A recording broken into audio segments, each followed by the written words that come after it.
Hello viewers, अस्सलाम वालेकुम। Village cooking express में आप सबको बहुत बहुत स्वागत है। आज हम आपके लिए लेकर आए हैं 1000 आदमियों के लिए दावत के लिए मटन की बिरयानी कैसे बनाते हैं।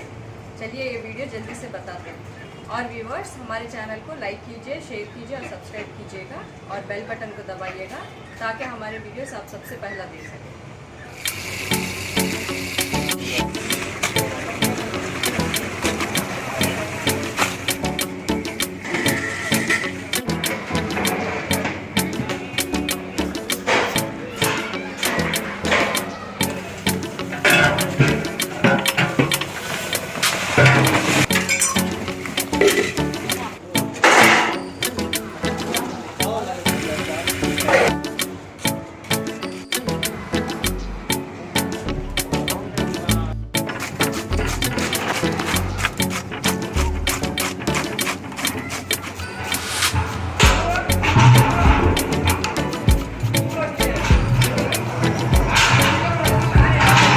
हाँ,